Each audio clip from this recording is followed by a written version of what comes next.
8. Bruce's termination scene. This scene encapsulates Bruce's descent, emotionally, financially, and morally, into a state of spiritual defeat. It shows a man so stripped of dignity and stability that his arc begins to teeter on the edge of darkness. The balance between outer action and inner turmoil is precise. The smoking, the phone call, and his spontaneous moral question to a stranger all intertwine to compose a psychological portrait of a man suspended between desperation and revelation. The call from Bruce's manager is written with unnerving realism, the quiet menace of corporate detachment cloaked in polite apology. It's clear the manager takes no pleasure in firing him, but the conversation exposes how bureaucracy reduces individual suffering to policy. The key phrase, "You left me no choice," is both literal and symbolic. He is telling Bruce he is disposable, an easily replaced cog. It echoes the institutional indifference that pervades Bruce's life, first through the healthcare system that makes his daughter's medicine unaffordable, and now through the employer that treats his humanity as a scheduling inconvenience. Bruce's responses highlight his oscillation between bravado and helplessness.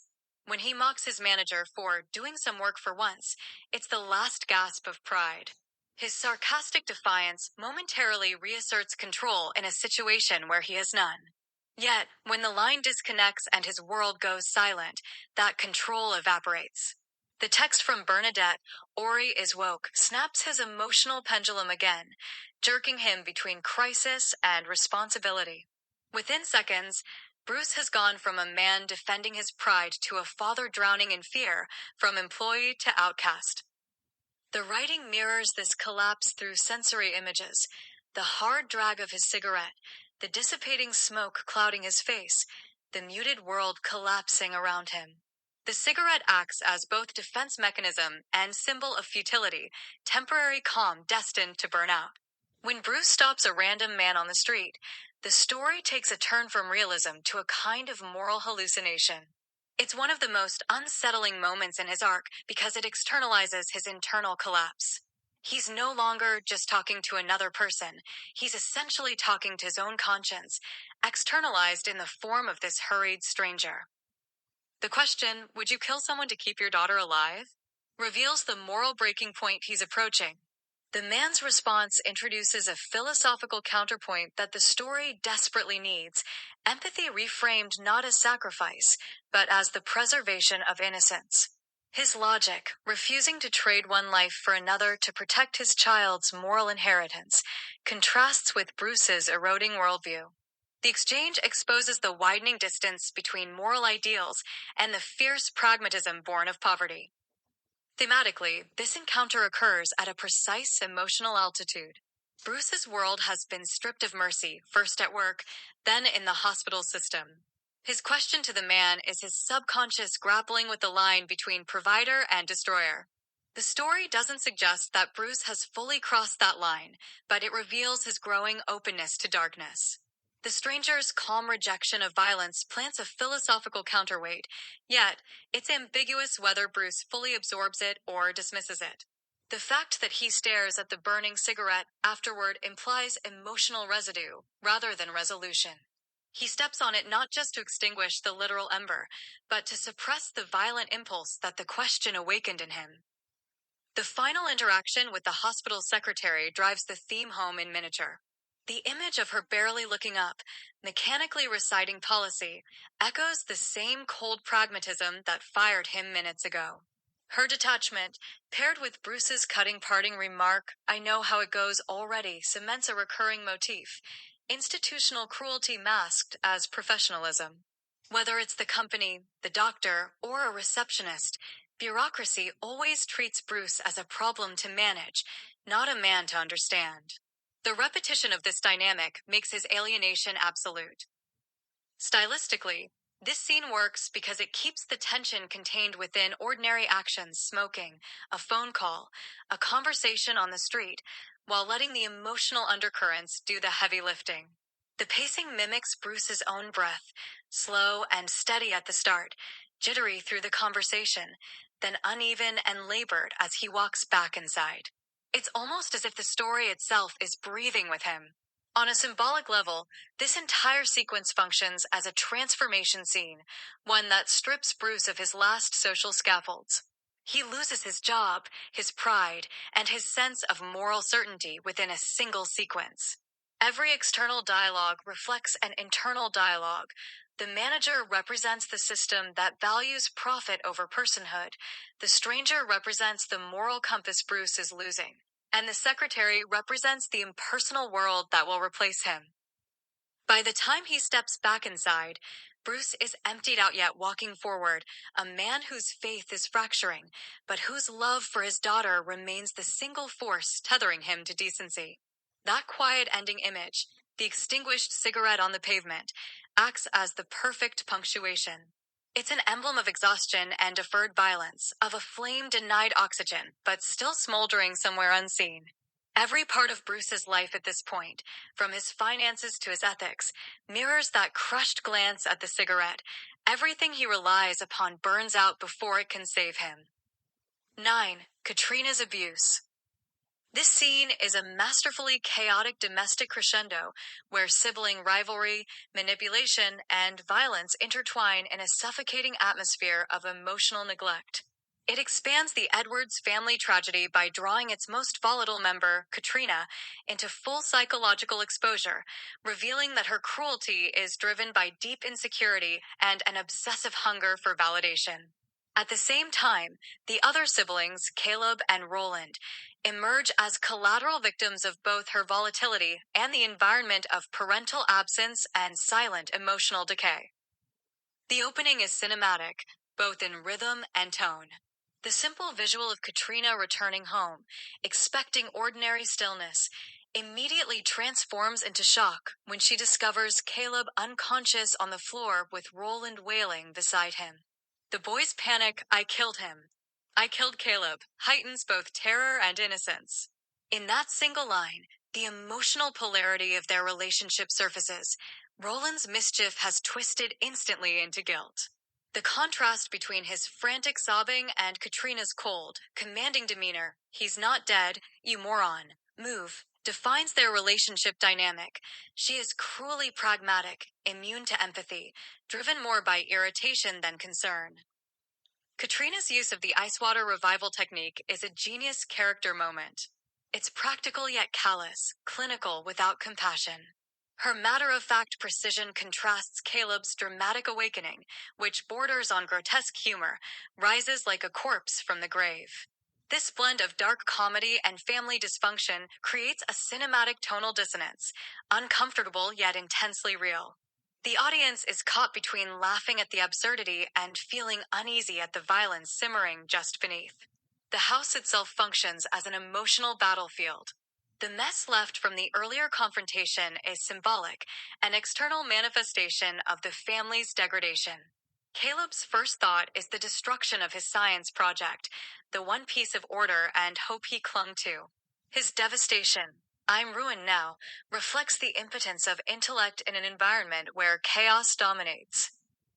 When Katrina confronts Roland, she steps into the role of punisher, believing violence can substitute for moral correction. Her line, "Your mama don't whip you enough, so you need to be taught a lesson," chills not because of the act itself, but because it mimics a cycle of abusive authority passed down through generations. Her behavior parallels the tyrannical patterns of Bruce's own emotional outbursts, implying that the father's rage has simply changed forms, infecting his daughter under the guise of control. Roland's reaction is heartbreakingly human. The moment he fights back by spitting in her face transforms him momentarily from victim to defiant child, exposing his raw survival instincts. His cry, "I hate this house. I wish you all were dead," acts as an emotional detonation, verbalizing what all the siblings quietly feel. It is not truly hatred but suffocation. The environment of this house kills affection, transforming love into warfare.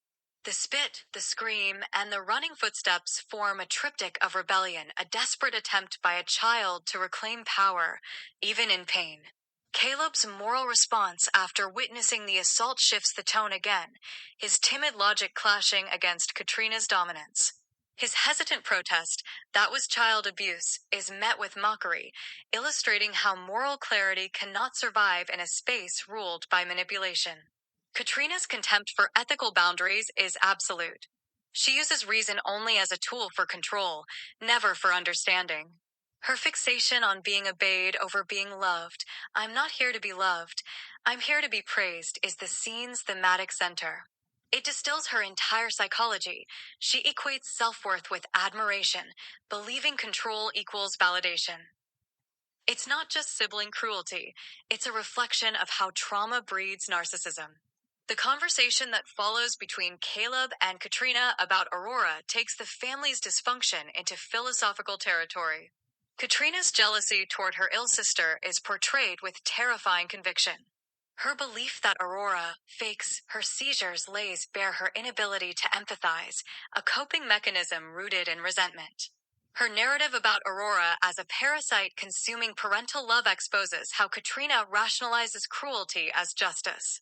The irony is brutal. While Aurora's physical illness isolates her, Katrina's emotional sickness isolates her even more completely. The final exchange, Katrina coercing Caleb into helping her sabotage Jasmine, her rival, cements her as a calculated manipulator. The dialogue's rhythm slows to reveal her intelligence. She disguises malice beneath charm. The twistedly comedic detail of her describing Jasmine's voice as Kermit the Frog on acid momentarily lightens the tone, but it's the casual evil behind the humor that lingers. When she threatens to expose Caleb's panic attacks to force his compliance, her cruelty becomes intimate, surgical. It's not enough for her to win. Others must submit. The closing image binds everything thematically.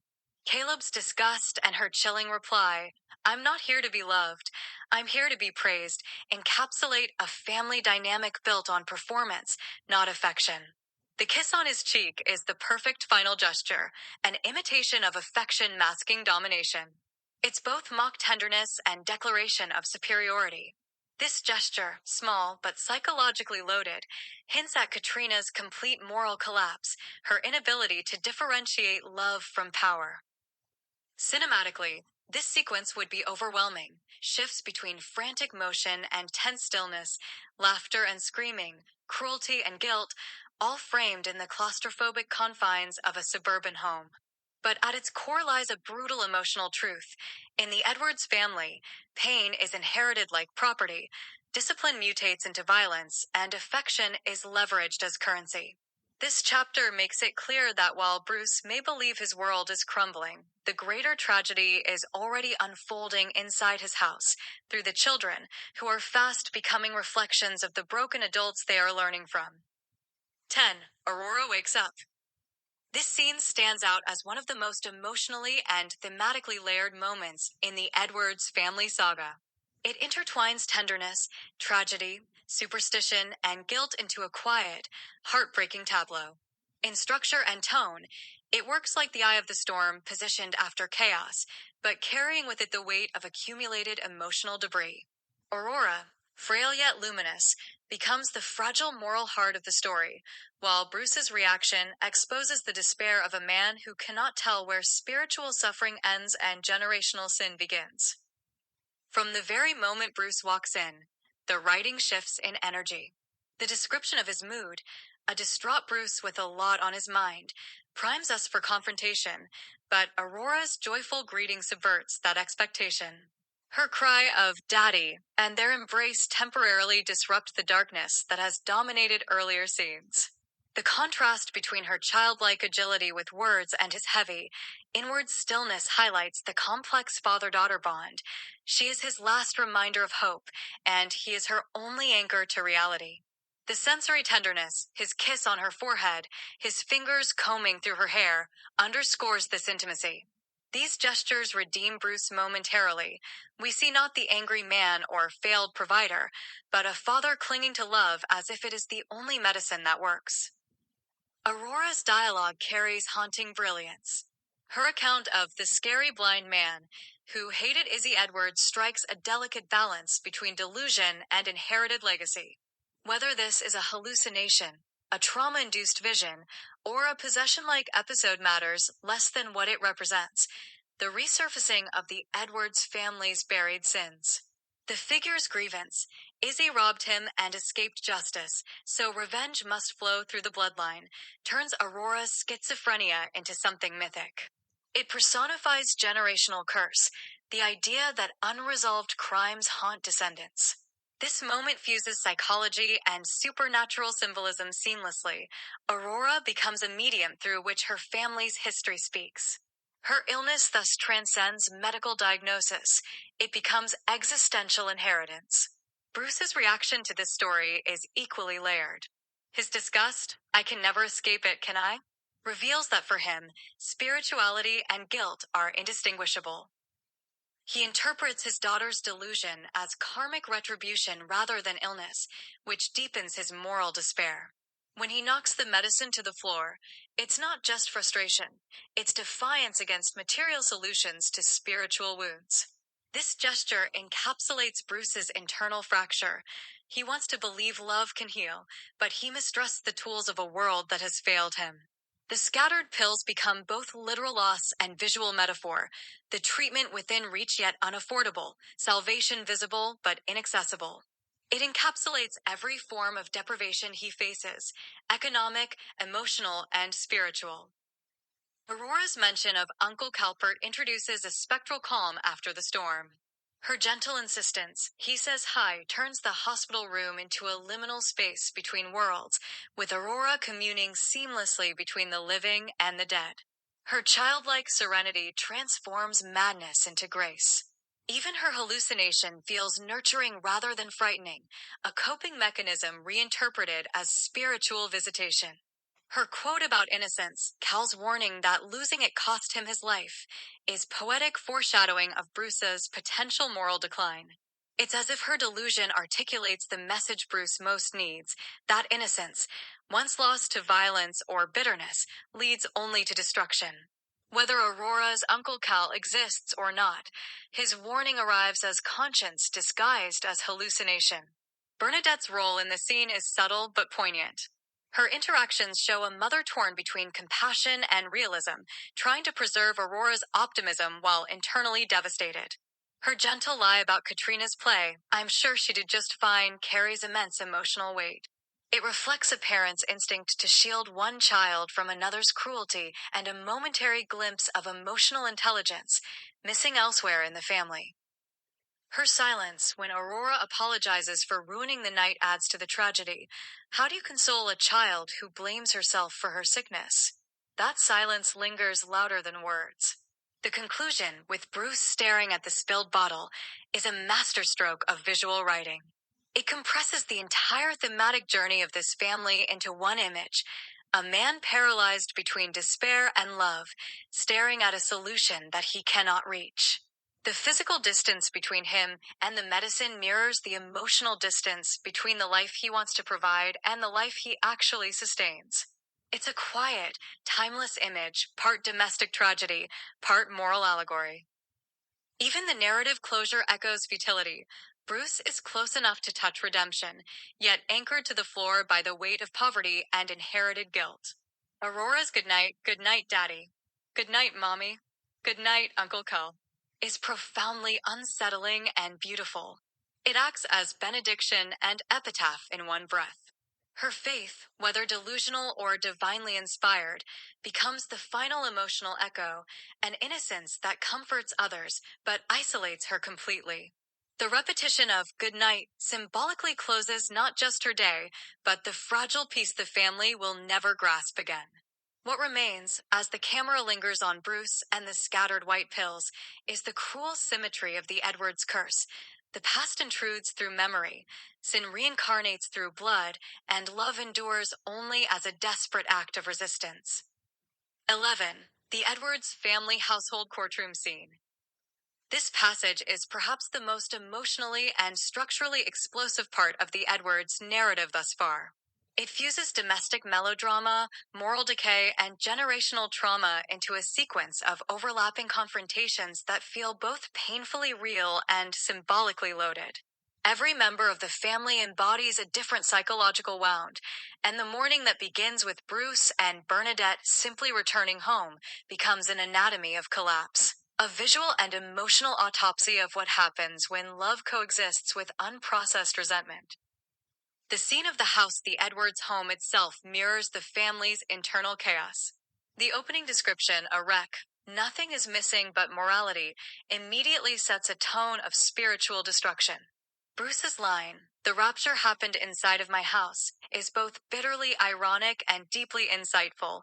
His world isn't merely messy, it's been morally emptied. What was once a place of refuge now represents divine abandonment, or perhaps divine reckoning. Every scene inside this house functions as an ongoing moral trial. Katrina's alienation and violence. Katrina's entrance, coldly silent while clutching a bowl of cereal, positions her as the embodiment of defiance and disconnection. Her choice to ignore her parents isn't teenage rebellion, but calculated withdrawal. Silence becomes her weapon. The domestic sound of cereal chewing contrasts sharply with the emotional wreckage surrounding her, turning something as innocent as breakfast into an act of quiet hostility. Her later confrontation with Aurora shatters any illusion of sibling warmth. The violence she inflicts, both psychological and physical, is shocking, but tragically consistent with her character development. Katrina's cruelty operates like a mask against her jealousy and lack of identity. Her dialogue is an outpouring of narcissistic rage, full of delusional contrasts. "You are a zoo animal. I am normal." That repetition of "I" turns each utterance into an affirmation of self against perceived contamination. The slap across Aurora's face crystallizes years of resentment into one moment of physical domination. Aurora's tearful silence in response symbolizes purity absorbing corruption without reprisal. Katrina's punishment of innocence mirrors Bruce's own outbursts and Izzy's world of inherited violence, cycles repeating through blood. Caleb's breakdown and Bruce's attempt at restoration. Caleb's panic downstairs offers a quiet counterpoint to Katrina's aggression. Where Katrina externalizes pain through violence, Caleb internalizes his anxiety. His meltdown, equal parts grief, guilt, and humiliation, feels authentically adolescent yet metaphorically represents the intellectual crushed beneath chaos. His father's attempt to steady him, "There has never been a problem without a solution," displays Bruce's longing to fix everything through logic and paternal care. But his words also drip with denial. The problem isn't mechanical or solvable, it's moral, and Bruce's insistence on solutions reveals how helpless he has become. The house is burning emotionally, but Bruce reaches for the equivalent of a wrench and hammer. Bruce's discovery of Roland.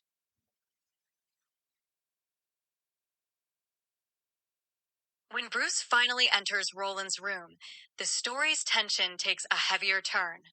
The image of Roland balled up in bed, covering his head, evokes both fear and trauma. His hurt isn't only physical, it's existential.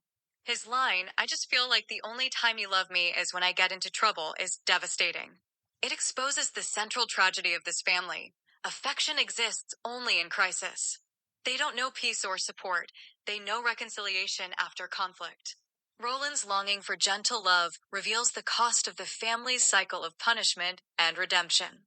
Bruce's embrace is heartfelt, but comes too late. It's the embrace of a man reacting to damage he cannot undo. The explosion. Bruce's violence toward Katrina. Bruce's confrontation with Katrina is the narrative's terrifying emotional apex.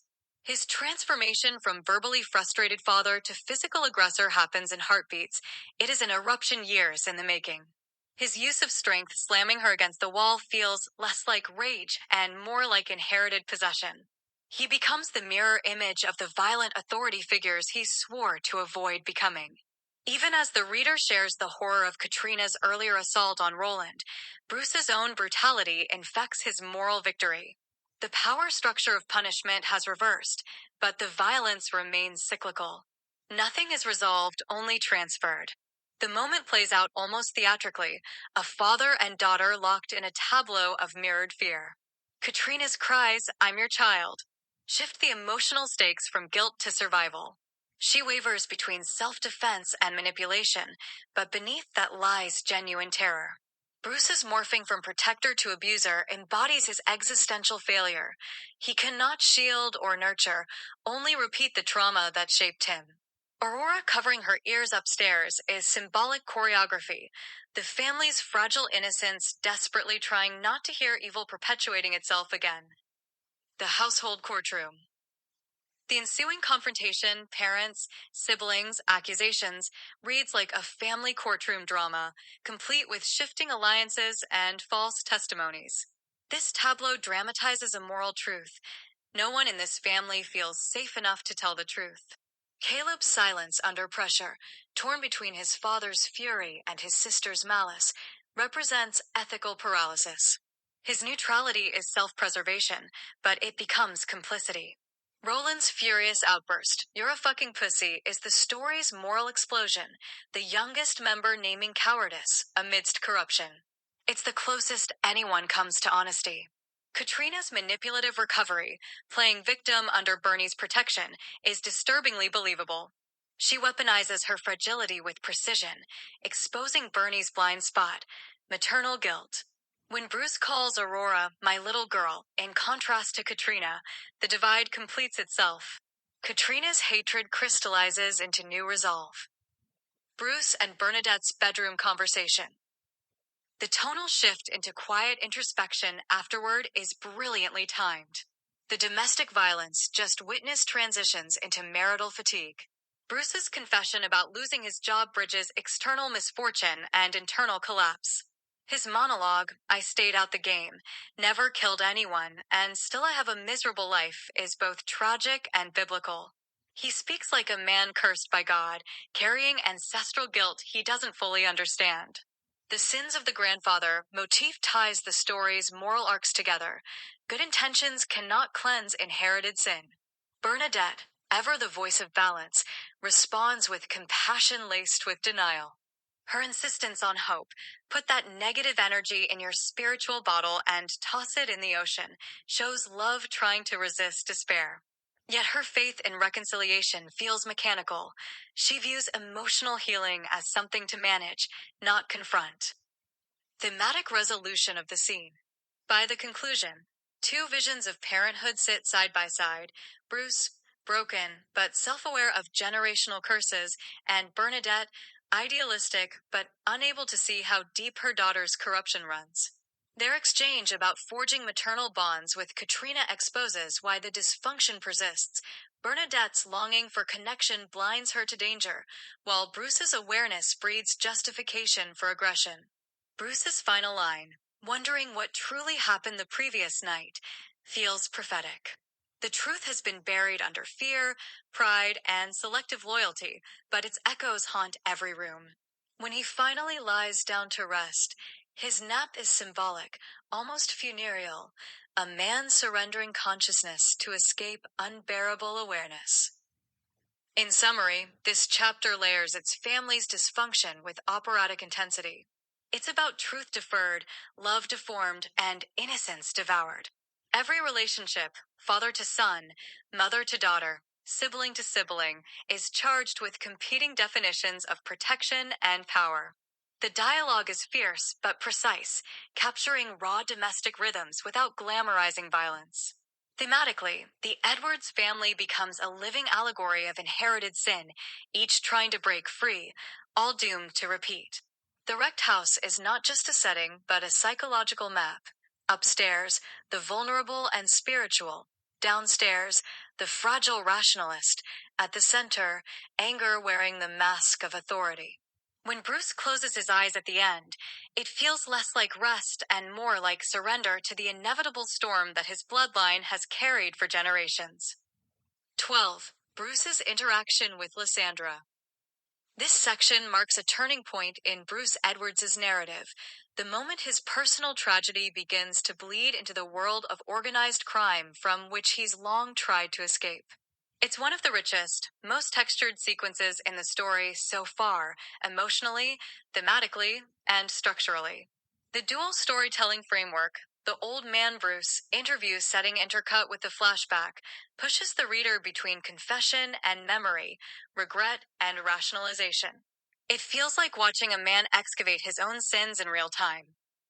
The framing device. Confession and legacy. The chapter opens with the reporter's question, a simple prompt that allows Bruce to shift from grief to lore. His line, "I had a very interesting family until I lost them all," distills everything we now understand about him. It's not factual distance, it's psychological self-preservation. Bruce dodges emotional intimacy by substituting myth for memory. His storytelling mode becomes a coping mechanism, a way to intellectualize pain he can't bear to feel directly. By claiming his family saga as legendary, he substitutes tragedy with fatalism. When he admits he destroyed their photographs, it's not just to erase them, it's to rewrite them. The confession solidifies a motif that echoes throughout the broader narrative, destruction as denial. Burning or discarding photos becomes symbolic of severing ties with accountability, just as he previously turned his back on the medicine he could not afford. This pattern continues here. Now elevated, he is burning history itself. Establishing the crime lineage. When Bruce launches into his detailed exposition of interlocking crime families, the narrative takes an almost documentary precision.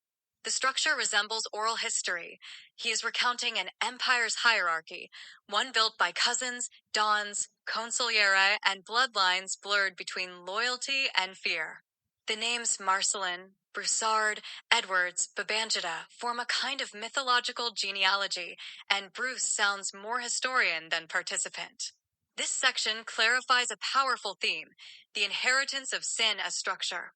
The idea that criminal power functions like feudal nobility, complete with subsidiaries, regional oversight, and dynastic alliances reframes Bruce's story into something archetypal.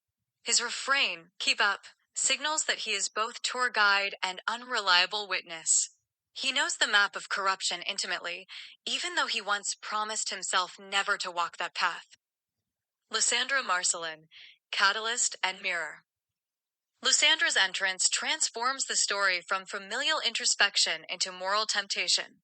She is written as Bruce's mirror image, sophisticated where he is weary, ambitious where he is resigned, fully at home in the underworld he fears.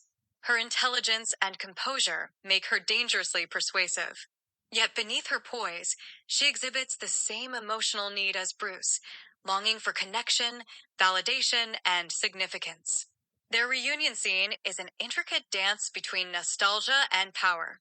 Lines like, "You still owe me a date," carry dual meanings, romantic teasing, and transactional testing. Every gesture has a subtext. When she sits on the steps and tells him to take a load off, she's symbolically inviting him to descend from moral rigidity into a world of compromise. Her tone, gentle but insistent, makes her less a seductress and more a tempter, an emissary of generational fate offering comfort disguised as opportunity. Bruce's response, his refusal, his deflections, demonstrates the exhaustion of a man whose identity is built on resistance. Yet, the cigarette he smokes throughout the interaction betrays him. It's both habit and symbol, marking how he poisons himself while pretending to maintain control. The smoke functions like visual punctuation, interrupting dialogue, clouding judgment, and embodying self-destruction. The flashback to Cleotis Marcelin. The violent flashback to Cleotis and Cecil in the kitchen is cinematic and horrifying, a brutal contrast between culinary artistry and barbarism. It literalizes the concept of corruption masked as craft, a restaurant front doubling as a money laundering operation, but more importantly, a stage for human cruelty masquerading as professional order. The chef's severed hand becomes an indelible symbol of disobedience punished under the code of power. Cleotis's disgust recorded in silence reinforces the story's central paradox. Within this world, even moral discomfort is impotent. Evil becomes routine, professionalism armor. When the flashback cuts back to Bruce, the pacing slows to an almost meditative stillness. The juxtaposition highlights one of the story's core obsessions, desensitization. Violence is normalized in the world Bruce has worked so hard to avoid, and yet, through Lysandra's gentle persuasion, he's being invited to rationalize it all over again. The temptation and moral test. Lysandra's pitch, couched not in crime, but in culinary opportunity, exposes the seduction of legitimacy in illegitimacy. Her manipulation is psychological finesse. She frames this as a job for a chef, not a soldier. It's only a kitchen, she says, weaponizing normalcy the same way her father launders money through it. She offers him something he's craved for years, a chance to use his skill in a respectable setting, but the price is alignment with the very world that ruined his family's name. The dialogue oscillates between business and morality, between survival and pride.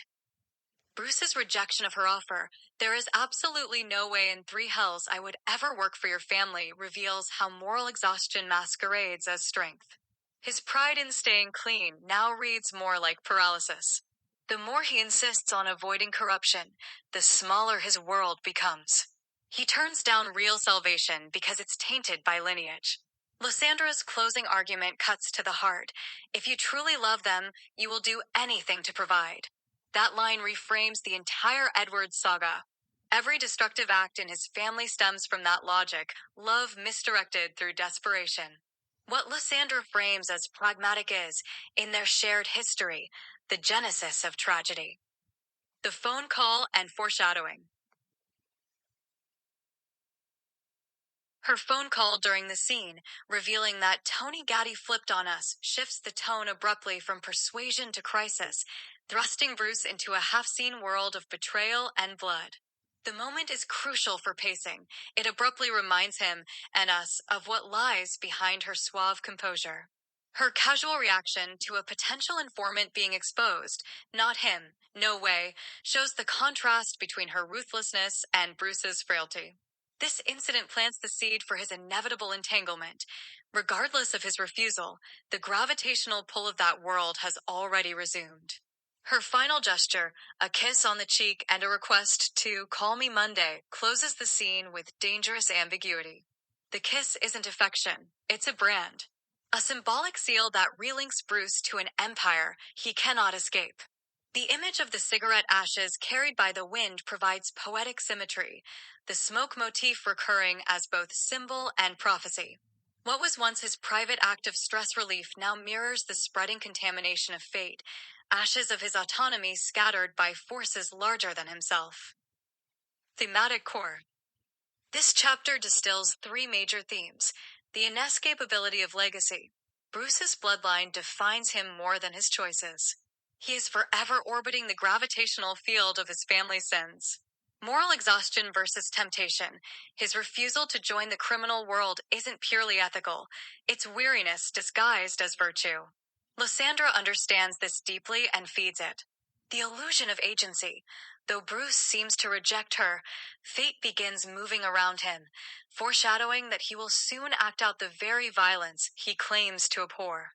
By the final image, the cigarette ashes scattering, Bruce is both man and metaphor, the remnants of once strong resolve, dispersed, directionless, and consumed by this same wind that carried his family's past into his present. That final visual reminds us that this story, for all its gritty realism, is also a tragedy about inheritance, how even when a man crushes the flame, the smoke always rises.